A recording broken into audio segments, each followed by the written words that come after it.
Assalamualaikum warahmatullahi taala wabarakatuh, kelas. Okey, hari ini kita akan teruskan pembelajaran kita. Okey, tajuk bab 2 tentang kebangkitan nasionalisme. Okey kelas. Jadi untuk hari ini, okey, kita tengok tajuk besar kita. Okey, apa dia tajuk besar kita hari ini? Kita akan belajar tentang apa kelas? Okey, kita akan belajar tentang kebangkitan nasionalisme. Okey, jadi dalam bab ini, okey, dalam tajuk ini dia ada 8 ada 8 subtopik yang kita akan kupas, okey. 2.1, okey, 2.1 kita akan belajar tentang apa dia maksud nasionalisme. Kemudian 2.2 tentang perkembangan idea nasionalisme di barat. Okey, perkembangan nasionalisme di barat. Kemudian 2.3 adalah apa dia? Perkembangan nasionalisme di Asia. Kemudian 2.4, okey, perkembangan nasionalisme di Asia Tenggara. 2.5, kesedaran nasionalisme di negara kita. 2.6, okey, tentang apa? Tentang faktor kemunculan gerakan nasionalisme. Kemudian 2.7, apa dia? Tentang perkembangan nasionalisme. 2.8 yang last sekali kita akan belajar apa nanti tentang kesan perkembangan nasionalisme. Jadi ada 8 subtopik. Okey, jadi tajuk subtopik ni agak panjang bab 2 ni. Untuk hari ni, okey, untuk hari ni kita akan belajar hanya 3 sahaja, iaitu 2.1, 2.2 dan juga 2.3. Okey, kita akan belajar tentang apa dia kelas? Kita akan belajar tentang maksud nasionalisme, okey. Kemudian kita akan belajar tentang perkembangan idea, okey, perkembangan idea nasionalisme di barat. Dan 2.3 adalah kita akan belajar tentang apa dia? Tentang perkembangan nasionalisme di Asia. Okey, jadi kelas kita terus masuk kepada 2.1 iaitu apa dia kelas? Tentang, kita nak belajar ini tentang maksud nasionalisme. Okey. Jadi apa dia nasionalisme? Okey, kalau awak tengok dalam buku teks awak, okey, muka surat berapa? Kita tengok sama-sama. Muka surat 22. Okey. Maksud nasionalisme bermaksud apa? Nasionalisme bermaksud perasaan cinta. Okey. Perasaan cinta yang mendalam, okey, terhadap apa? Terhadap bangsa dan juga negara. Okey. Jadi, nasionalisme juga boleh diertikan, okey, sebagai apa? Sebagai semangat kebangsaan. Okey, yang menjelaskan apa? Tentang sikap dan juga pendekatan yang berkaitan dengan apa? Okey, perjuangan menentang penjajahan serta pembelaan, okey, terhadap apa? Terhadap bangsa dan juga negara. Okey, saya ulang semula. Jadi nasionalisme ini apa dia? Nasionalisme adalah perasaan cinta. Cinta apa? Cinta yang mendalam terhadap apa? Terhadap negara kita, terhadap bangsa dan juga negara. Jadi dia juga adalah semangat apa? Semangat kebangsaan, okey, di mana kita, okey, satu semangat boleh diertikan sebagai satu semangat perjuangan. Kalau dulu kita menentang apa? Penjajah, okey, untuk apa? Kita nak bela apa? Nak bela bangsa dan juga negara. Okey, selain daripada itu, nasionalisme juga bermaksud adalah apa? Gerakan. Untuk apa? Gerakan untuk mencapai kebebasan. Kebebasan daripada segi apa? Politik, ekonomi dan juga sosial. Daripada apa? Daripada penguasaan apa? Orang asing. Maksudnya di sini, okey, satu gerakan di mana kita, okey, kita nak bebaskan apa? Kita nak bebaskan politik kita, ekonomi kita, sosial kita daripada cengkaman penjajah. Okey, jadi idea nasionalisme ini tidak sama di antara apa? di antara sesebuah negara dengan sesebuah negara yang lain, dan juga dengan zaman, dengan zaman dengan zaman idea tersebut berkait rapat dengan sejarah, pengalaman sejarah dan juga pengaruh sekeliling, dari sepertinya daripada keturunan, agama, bahasa dan juga adat resam. Jadi idea nasionalisme tak sama antara negara dengan zaman, kerana idea tersebut berkait rapat dengan berkait rapat dengan sejarah dan juga pengaruh sekeliling. Terutamanya seperti tadi cikgu kata keturunan, agama, bahasa dan juga adat resam. Jadi di sini awak kena ingat secara ringkas, iaitu apa dia nasionalisme. Bila ingat je nasionalisme adalah perasaan cinta. Cinta apa? Cinta pada bangsa dan juga negara. Jadi untuk macam mana kita nak wujudkan perasaan cinta, kita mesti ada sikap untuk membela negara kita. Untuk untuk menentang penjajah. Kalau dulu kita untuk menentang penjajah, ataupun kita nak membela kedaulatan negara kita nak bebaskan negara kita, daripada segi politik, ekonomi, sosial. Kita tak nak ekonomi, politik, sosial kita ini dikuasai oleh orang asing. Dapat kat situ apa maksud nasionalisme? Iaitu perasaan cinta pada bangsa dan juga negara. Kelas. Jadi kita pergi kepada kat sini ada beberapa pendapat, beberapa pendapat tokoh tentang tafsiran maksud nasionalisme. Kita tengok yang pertama. Yang pertama kat sini adalah Hans Kohn. Di mana beliau telah menyatakan bahawa nasionalisme merupakan satu gerakan. Satu gerakan yang meletakkan kesetiaan seseorang hanya kepada negara dan juga bangsanya. Ini yang pada pendapat Hans Kohn iaitu satu gerakan. Awak ingat satu gerakan yang meletakkan kesetiaan untuk negara dia. Kelas. Jadi kita tengok yang kedua. Yang kedua pendapat tokoh ini adalah Profesor William Aroof. Beliau menyatakan bahawa kebangkitan nasionalisme Melayu lebih kepada kesedaran dan ketegasan diri. Lebih kepada kesedaran dan juga ketegasan diri. Pada dekad terakhir sebelum Perang Dunia Kedua. Hal ini disebabkan oleh ancaman terhadap hak kepentingan orang Melayu serta faktor ekonomi. Jadi di sini nasionalisme juga timbul akibat Dia kata akibat kebimbangan rakyat terhadap sekularisme dan juga imperialisme barat yang melanda di tanah Melayu. Dan pendapat seterusnya, kalau awak tengok di sini adalah Datuk Onn Jaafar. Beliau menyatakan bahawa kita hendaklah menzahirkan, kita hendak menzahirkan sesuatu bangsa yang lebih yang lebih tegap dan kuat. Boleh berdiri di atas tapak kaki kita sendiri dan mengambil tempat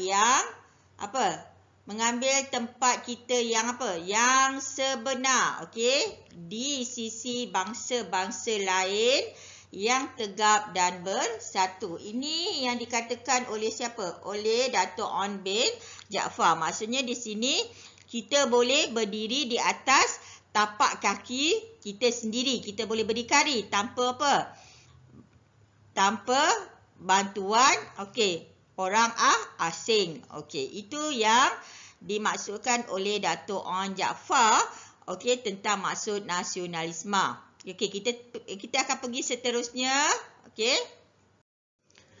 Okey, jadi kelas kita tengok pendapat tokoh yang seterusnya adalah Dr. Burhanuddin Al-Helmi. Okey, di mana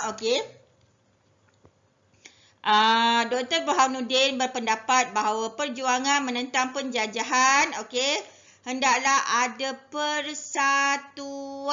Dia kata mesti ada persatuan dan juga perpaduan yang kuat. Okey. Iaitu apa?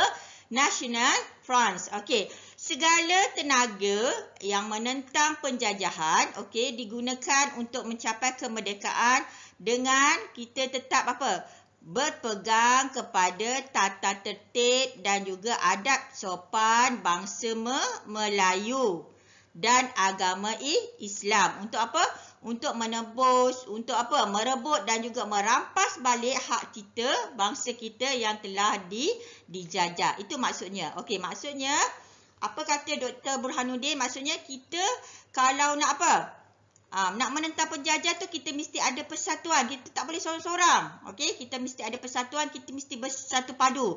Bersatu kita teguh, bercerai kita roboh. Okey, jadi daripada di situ kita berpersatuan, kita juga tidak boleh lari. Kita perlu berpegang kepada tata tertib, adab sopan. Okey, adab sopan bangsa kita Melayu. Okey. Dan juga agama Islam untuk menebus kembali hak-hak kita yang telah diambil. Itu pendapat Dr. Burhanuddin. Okey, kita pergi seterusnya kepada Dr. Suralingam. Okey. Okey, apa Dr. Lingam ni cakap? Okey, di mana nasionalisme merupakan fenomena sejagat.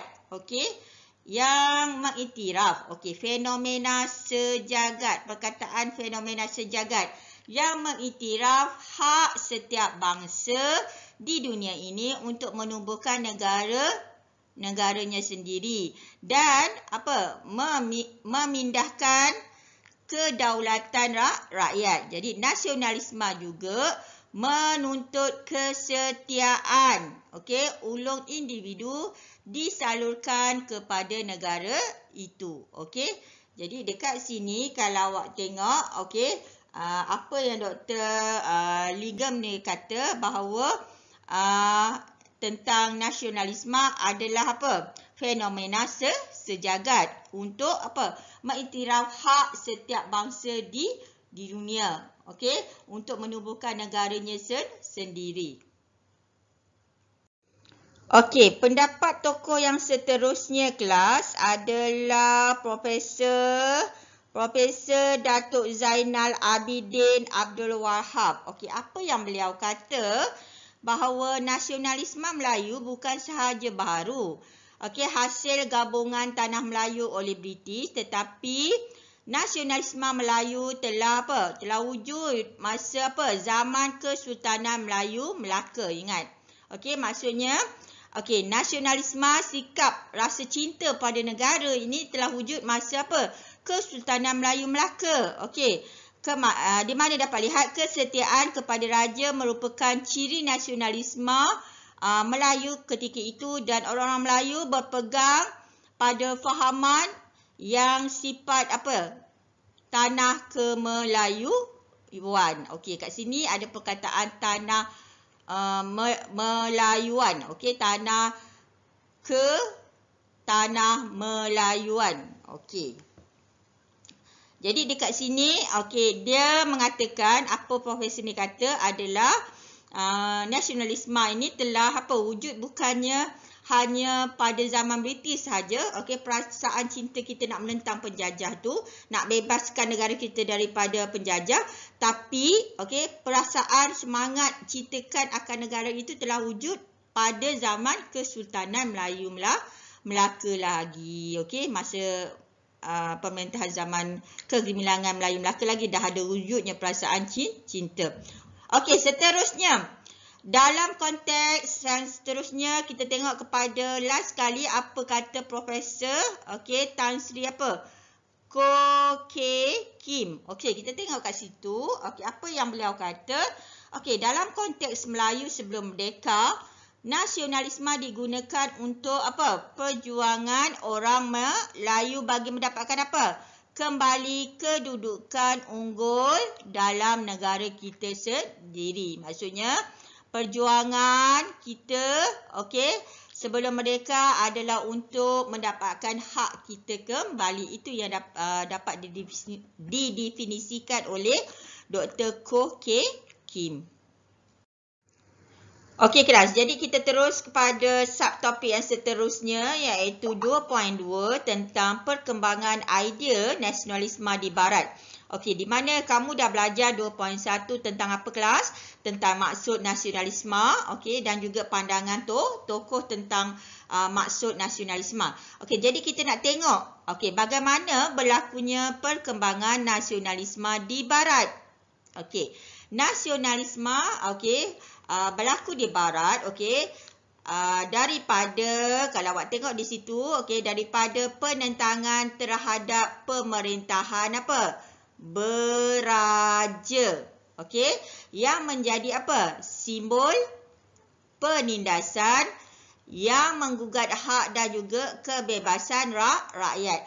Jadi di sini, okey, di negara Barat, okey, apa yang berlaku adalah rasa tak puas hati rakyat terhadap pemerintahan raja yang berkuasa mutlak. Okey, di sini contohnya kalau awak lihat di sini adalah contohnya nasionalisme anti raja, okey, yang telah berlaku di mana?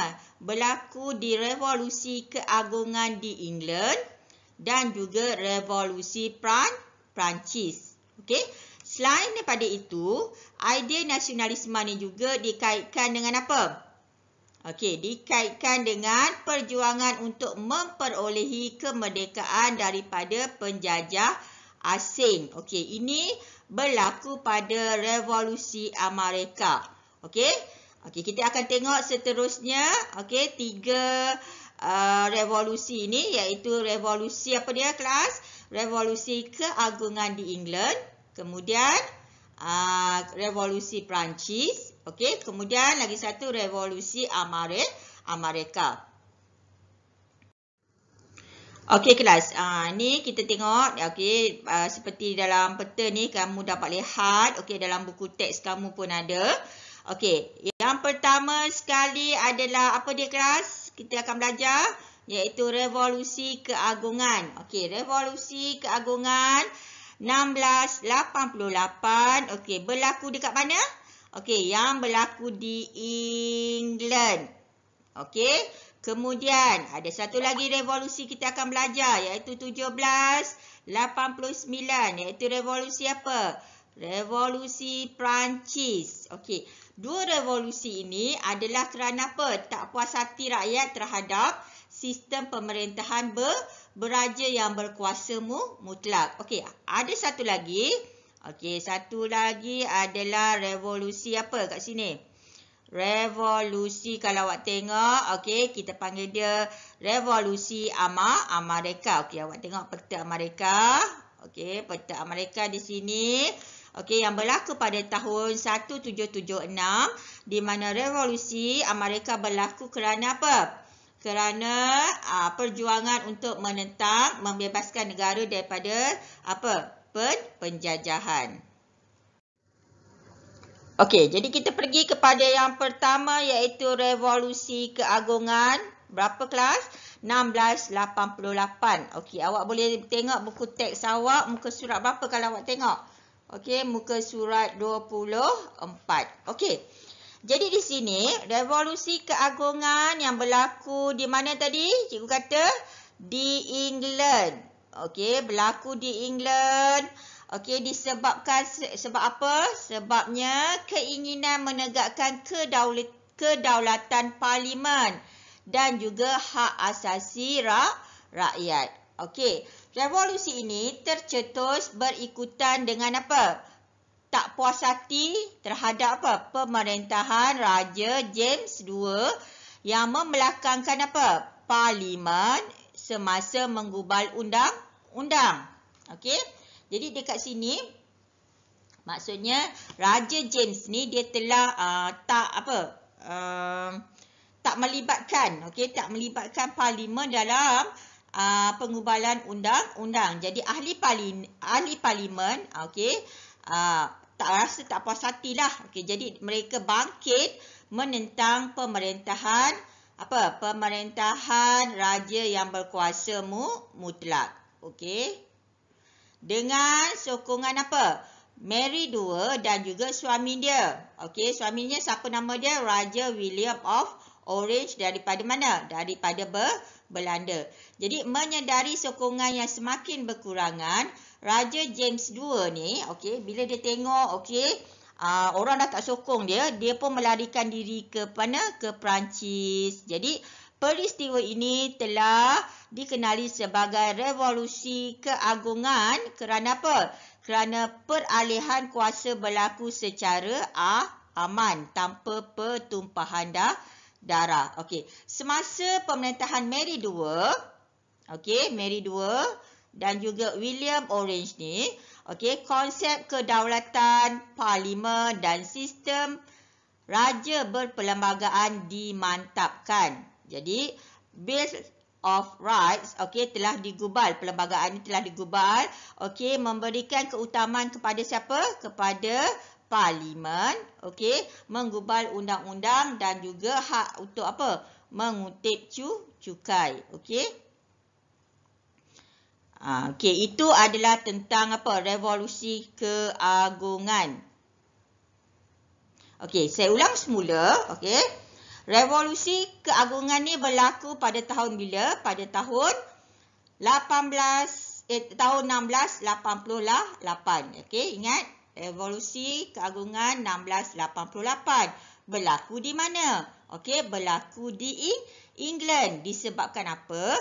Sebab keinginan untuk menegakkan kedaulatan parlimen dan juga hak asasi rakyat. Maksudnya di sini, pada waktu itu, pemerintahan di England, diperintah oleh siapa nama raja dia? Raja James. Raja James II. Raja James II ni, dia nak gubal undang-undang tapi dia tak ambil tak ambil idea ataupun pandangan daripada orang-orang parlimen di situ pada waktu itu. Jadi ahli parlimen marahlah kan. Jadi dia menentang Raja James II ni. Siapa yang menentang ni? Disokong oleh siapa? Mary II dan juga suami dia. Jadi daripada mana? Daripada Belanda. Jadi menyedari, jadi Raja James dia tengok, dia tak dapat sokongan, Jadi dia buat apa? Dia lari. Dia lari ke mana? Pergi ke Perancis. Jadi peristiwa dia lari kat situ, jadi yang mengambil alih adalah mengambil alihnya adalah Mary II dan juga William of Orange. Dekat sini, kenapa dikatakan revolusi keagungan? Sebab tak ada pertumpahan darah dekat situ. Berlaku secara aman. Jadi dekat sini sistem raja daripada berkuasa mutlak, dia telah kepada raja berperlembagaan. Di mana ahli parlimen diberi keutamaan untuk untuk menggubal undang-undang dan juga hak untuk mengutip cukai. Kelas. Jadi kita pergi kepada yang kedua, ialah revolusi Amerika yang berlaku pada tahun 1776. Berbeza dengan revolusi keagungan tadi, di England. Revolusi di Amerika ni, kenapa berlakunya revolusi di Amerika? Kerana orang-orang Amerika ni dia menentang, dia tak puas hati. Kerana apa? Tak puas hati terhadap penjajah British. Jadi penentangan ni, kenapa dia tentang? Kerana tindakan British, oleh tindakan British yang tidak melindungi hak penduduk Amerika yang merupakan sebahagian daripada Empire British. Jadi British ni dia ada 13 buah tanah jajahan dekat mana? Di Amerika. Tapi kat sini penduduk Amerika menentang kerana apa? Dia telah pihak British telah memperkenalkan akta, okey, beberapa akta, okey, untuk memungut cukai, okey, di tanah jajahan tersebut. Okey, apa akta-aktanya? Iaitu seperti akta pelayaran. Kemudian ada juga akta gula. Kemudian ada akta apa? Akta stamp dan juga akta teh. Jadi penduduk di tanah jajahan di Amerika ni, dia melaungkan slogan apa? Tiada cukai tanpa perwakilan. Maksudnya dia kata dia tak nak, okey, tak nak cukai, okey, kalau tak ada perwakilan dekat mana? Dalam Parlimen British, okey. Jadi di situ dia tidak puas hati terhadap apa? Terhadap pihak British, di mana dia tidak apa? Melindungi hak penduduk Amerika. Okey. Pemimpin di tanah jajahan menubuhkan kongres yang diketuai oleh siapa? Okey, George Washington, dan mengisytiharkan perang terhadap British untuk memperjuangkan apa? Kemerdekaan siapa? Kemerdekaan Amerika. Okey, untuk memperjuangkan kemerdekaan Amerika. Jadi Kongres meluluskan pengisytiharan kemerdekaan yang ditulis oleh siapa? Thomas, okey. Thomas Jefferson pada 1776.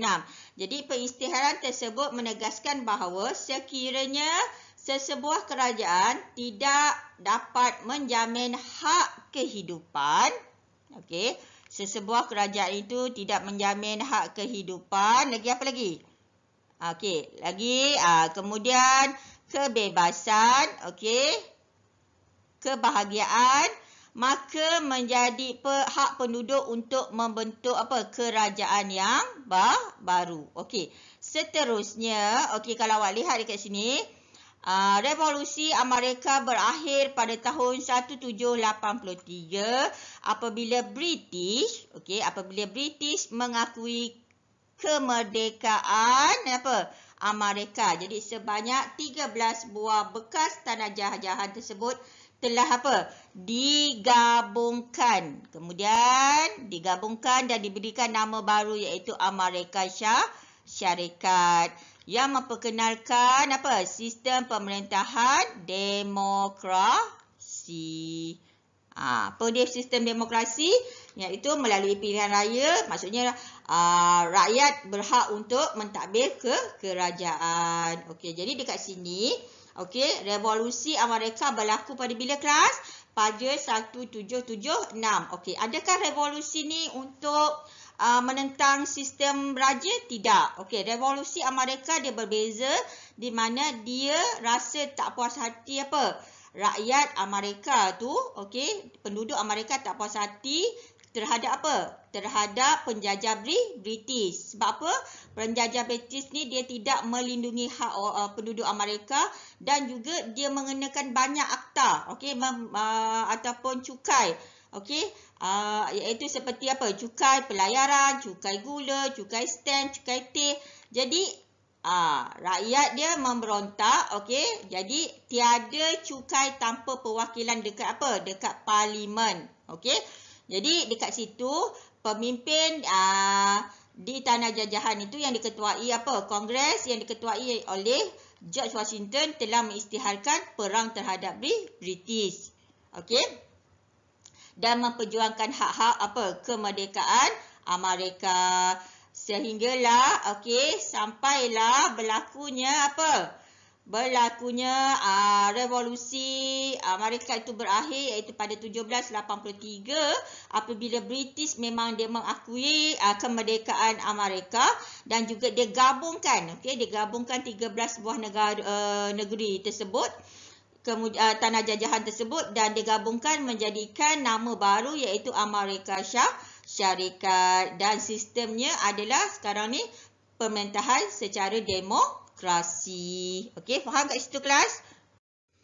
Okey kelas, kita pergi kepada seterusnya, revolusi Perancis. Okey, yang ketiga adalah revolusi Perancis pada 1789. Okey, di mana revolusi ni tercetus, kalau awak tengok, okey, dia adalah berlaku adalah disebabkan nasionalisme yang memperjuangkan apa? Kebebasan, persamaan dan juga persaudaraan, okey, oleh golongan pemikir Perancis, okey, seperti apa? Okey, seperti James, okey, dan juga Voltaire, okey, dan juga kalau awak tengok dekat sini, okey, Rezau ni, okey, dia menulis buku social contract, okey, yang mengemukakan keunggulan suara rakyat bagi menjamin kesejahteraan masyarakat. Jadi rakyat digelar sebagai apa? Hasrat umum yang merupakan kita bersepakat golongan yang mempunyai apa? Kesedaran. Okey.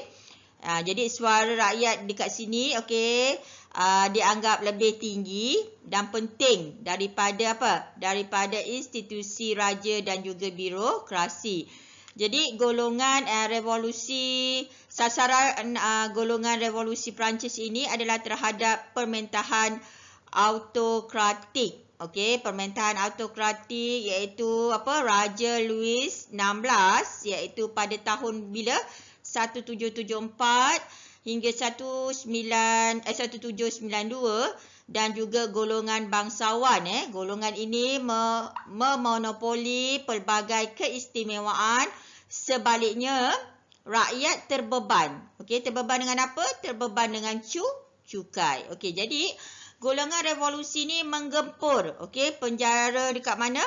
Bristol ni, okey, membebaskan tahanan politik dan seterusnya menggulingkan Raja Louis yang ke-16 dan revolusi Perancis membawa kepada kemunculan Republik Perancis, okey, yang mengakhiri sistem pemerintahan beraja di Perancis. Okey, jadi kelas dekat sini, okey, kamu dapat lihat, okey, kamu fahamkan.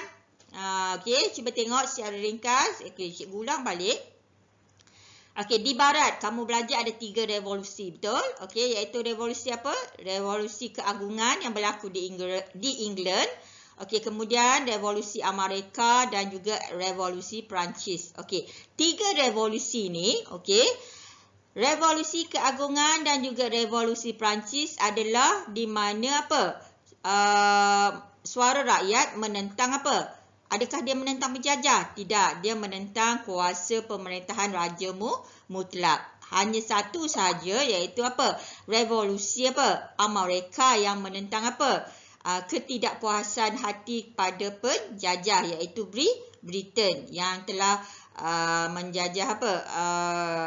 Amerika pada waktu itu. Jadi di sini kesimpulannya, okey, 2 revolusi yang berlaku di barat iaitu Perancis dan juga England, okey, keagungan England adalah untuk menggulingkan apa? Sistem pemerintahan beraja mutlak, menjadikan sistem apa?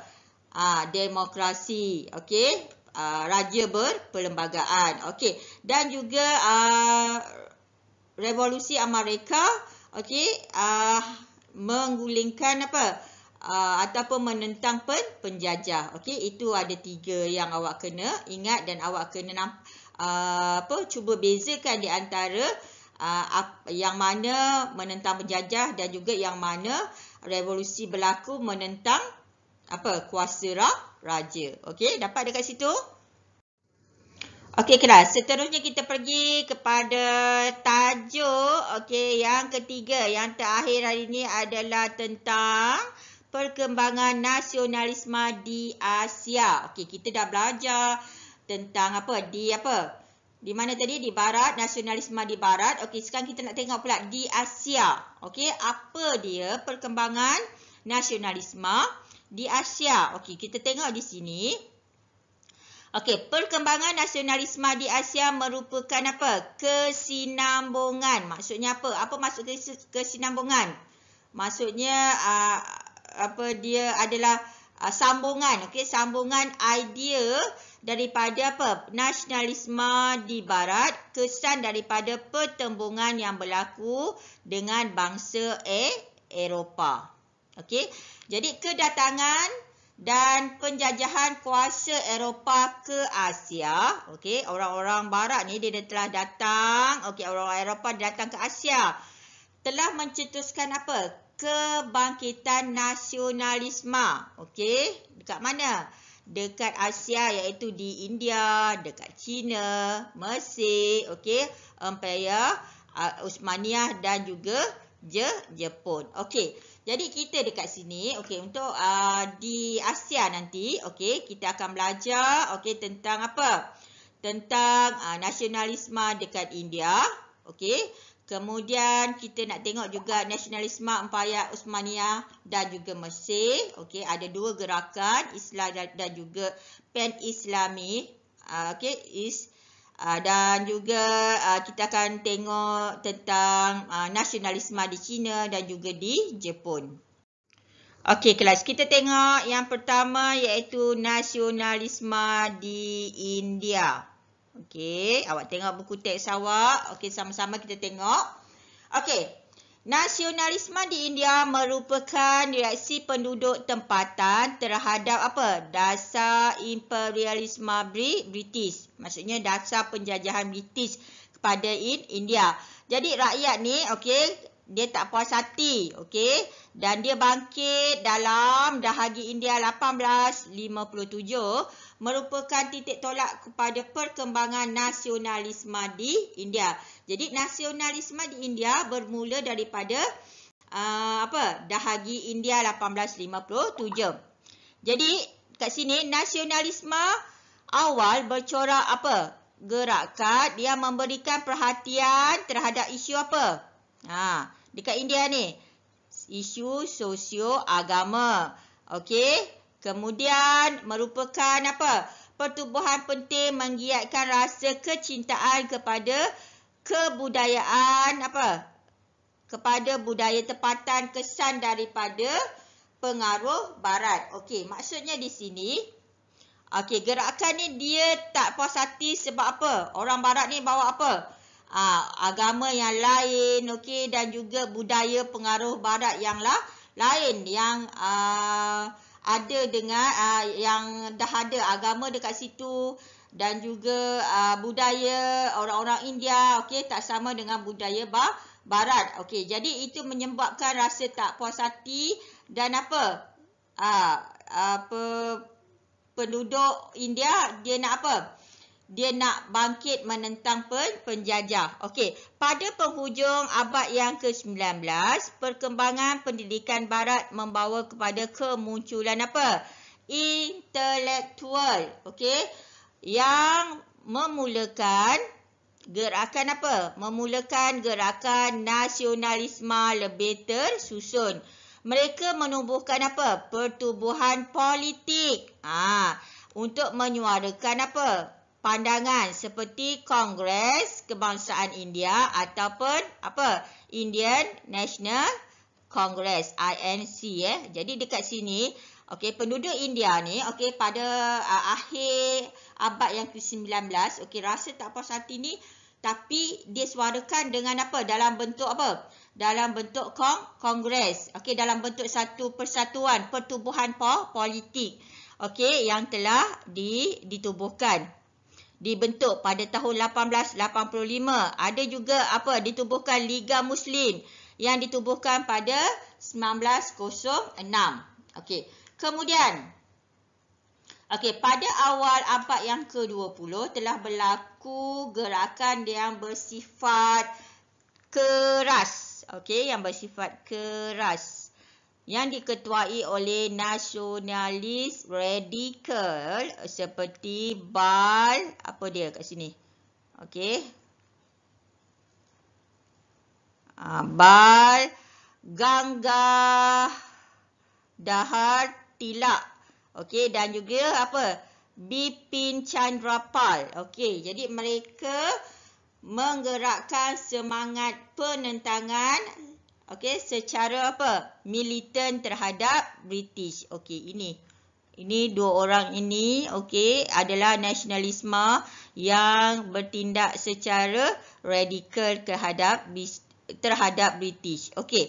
Selepas Perang Dunia yang Pertama, okey, iaitu INC. Apa dia? Indian National Congress. okey, memperlihatkan dasar tidak kerjasama dengan British. Jadi tindakan ini diterajui oleh seorang yang bernama Mahatma Gandhi. Okey. Yang menjadikan apa? Satyagraha sebagai pegangan untuk menggerakkan nasionalisme di India. Okey. Selepas Perang Dunia Kedua, INC dan juga Liga Muslim membentuk jawatan kuasa khas bagi merangka rancangan pembahagian India, iaitu negara India dan juga Pakistan.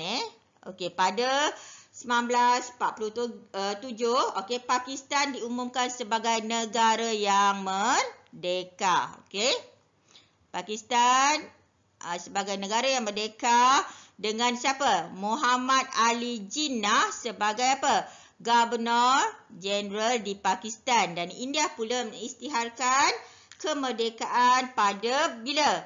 Pada 15 Ogos, hari selepas itu, iaitu Perdana Menteri yang pertama di India iaitu Jawaharlal Nehru dilantik sebagai Perdana Menteri yang pertama di India. Jadi dekat sini kita dapat lihat, cikgu simpulkan bahawa nasionalisme di India, dia bermula daripada rasa tidak puas hati penduduk tempatan tentang dasar penjajah British. Dan bermula rasa tak puas hati ni bermula titik tolaknya daripada Dahagi India 1857. Pada permulaannya, nasionalisme di India adalah hanya bersifat isu keagamaan, sosial agama. Maksudnya dia tak puas hati dengan British kerana British ni membawa pengaruh barat dan juga agama yang berbeza dengan yang ada di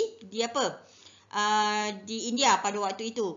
Dan pada penghujung abad yang ke-19 dah mula ada golongan intelektual ni jadi mewujudkan ada persatuan. Ada persatuan ataupun parti-parti politik yang pertubuhan politik ditubuhkan untuk menyuarakan rasa tak puas hati terhadap British. Jadi tertubuhlah Kongres Kebangsaan India ataupun INC. Jadi dan juga Liga Muslim. Tapi pada awal abad yang ke-20 juga ada juga gerakan yang bersifat kekerasan, iaitu nasionalis radikal. Dan selepas Perang Dunia yang pertama, INC tadi, Indian National Congress tadi, dia telah menunjukkan memperlihatkan dasar yang rasa tak nak bekerjasama dengan British.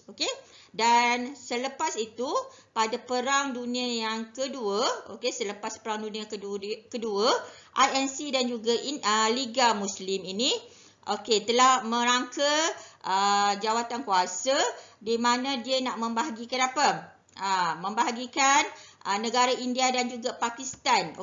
Dan pada 14 Ogos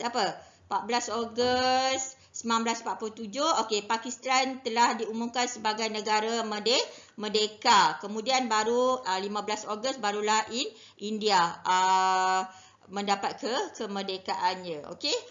Jadi dekat sini kita nampak lihat bahawa perkembangan nasionalisme maksudnya di India adalah banyak berlaku dalam bentuk kesatuan ataupun politik, pertubuhan politik yang menyuarakan untuk mendapatkan kemerdekaan di India.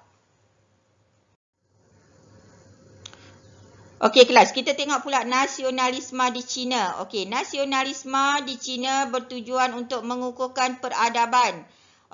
China dalam kalangan orang Cina daripada ancaman kuasa politik, ekonomi oleh kuasa asing. Jadi nasionalisme Cina bermula dengan menentang menentang sistem kelemahan pemerintahan dinasti Manchu, okey, ataupun kerajaan Manchuria yang dianggap apa? Sebagai orang luar dan juga kehilangan mandat. Okey, jadi masyarakat Cina turut hilang kepercayaan terhadap dinasti Manchu, okey, yang gagal menghalang kemasukan pengaruh barat. Okey, gerakan nasionalisme seterusnya bercorak anti barat. Kerana apa? Menentang campur tangan kuasa barat di China. Jadi tokoh yang mempelopori gerakan kebangkitan ni adalah seperti Dr. Sun Yat-sen. Okey, beliau mengemukakan 3 prinsip rakyat. Okey, 3 prinsip rakyat ataupun Sun Manchu, okey, sebagai ideologi perjuangan, iaitu apa dia? Okey, iaitu nasionalisme. Okey. Okey. Kemudian demokrasi dan kebajikan sosial. Okey. Prinsip tersebut menjadi asas gerakan apa? Revolusi Cina pada tahun 1911 dan berjaya menumbangkan pemerintahan dinasti apa? Manchu dan kemunculan apa? Pemerintahan republik di China. Jadi nasionalisme di China, okey, kita dapat lihat bahawa rasa tak puas hati rakyat China terhadap menentang sistem pemerintahan dinasti Manchu. Okey, pada awalnya kerana dinasti Manchu ni dia dia hilang kuasa ataupun hilang mandat, menghalang pengaruh barat untuk bertapak di negara China. Okey, jadi tokohnya siapa kelas? Tokohnya adalah Dr. Sun Yat-sen, okey, dan juga Dr. Sun ni juga dia telah mengemukakan 3 prinsip rakyat. Okey, apa dia? Nasionalisme, iaitu ideologi perjuangan memperjuangkan apa? Nasionalisme, demokrasi dan juga kebajikan sosial. Jadi 3 prinsip ini menjadi asas kepada gerakan revolusi Cina. Gerakan revolusi Cina yang berlaku pada bila? Pada 1911. Di mana semasa revolusi ini dia telah berjaya menumbangkan dinasti Manchu. Okey, dan dapat menubuhkan republik di negara China. Okey, kelas seterusnya kita pergi kepada nasionalisme Empayar Osmania dan juga Mesir. Okey, nasionalisme ini mempertahankan sistem pemerintahan Islam dan juga agama Islam. Okey, diancam daripada siapa? Diancam oleh penjajah barat, okey, pada abad yang ke-19, dan dengan itu tertubuhlah 2 gerakan, iaitu kita panggil dia gerakan Islah. Okey, satu lagi gerakan adalah gerakan Pan-Islamisme. Okey, kita tengok satu gerakan yang pertama dulu, iaitu gerakan Islah. Okey, gerakan Islah ini merujuk kepada gerakan pemulihan. Okey, gerakan pemulihan Islam. Okey, yang dipelopori oleh siapa? Oleh Said Jamal. Okey, Said Jamal Al-Din Afghani dan juga Syekh Muhammad Abduh.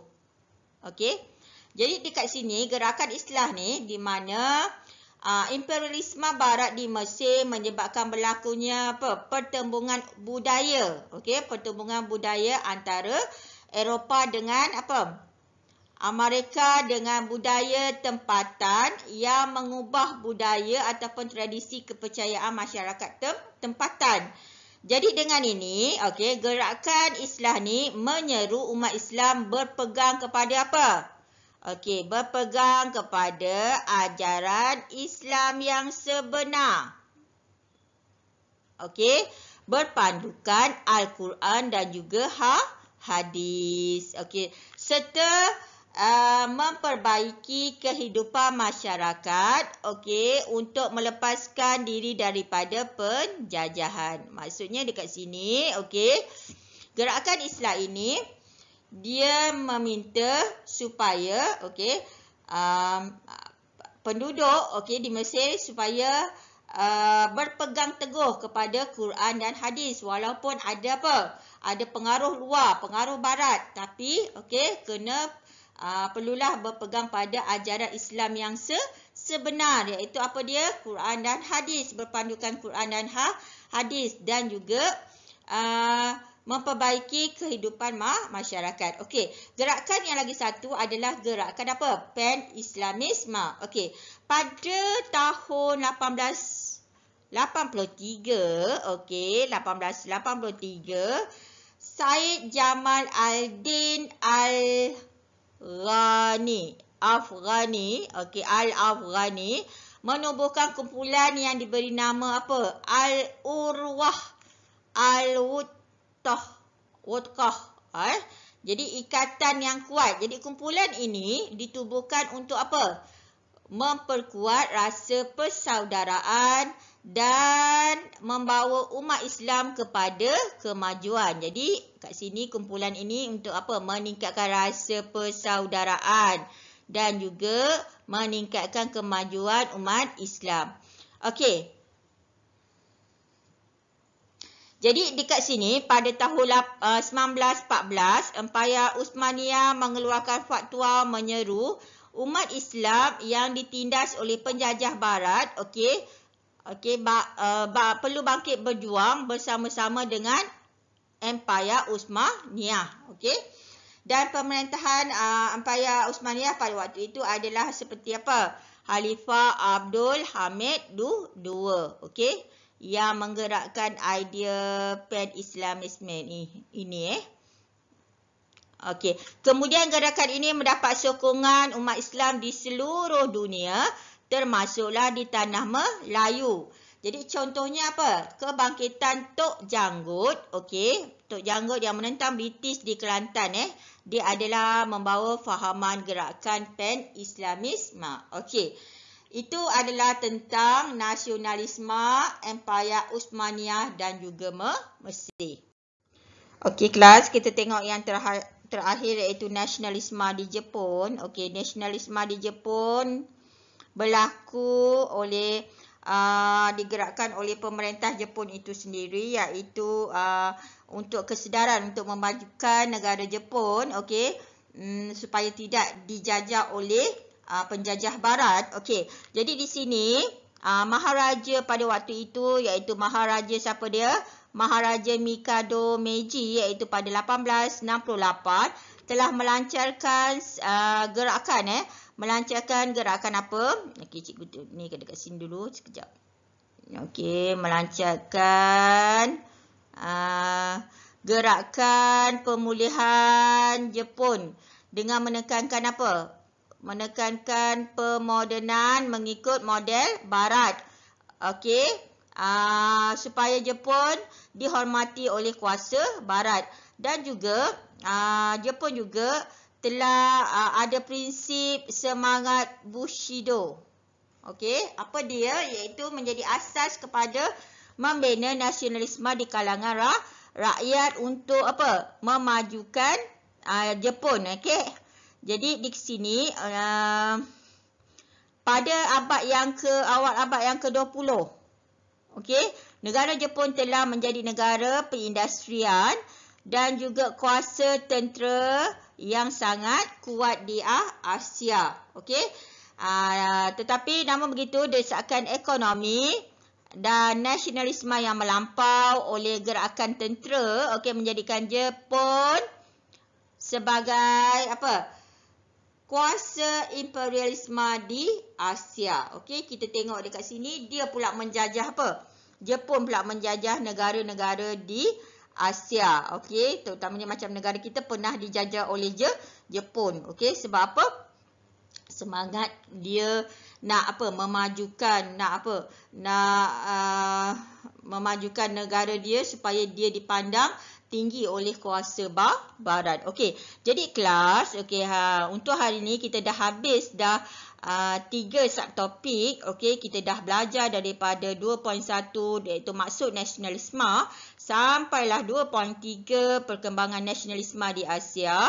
Okey, jadi cikgu harapkan kamu dah faham. Okey, kalau tak faham baca lagi buku teks kamu tu, dan kita akan pergi seterusnya nanti pada bab yang akan datang. Okey, cikgu nak awak baca dahulu iaitu apa?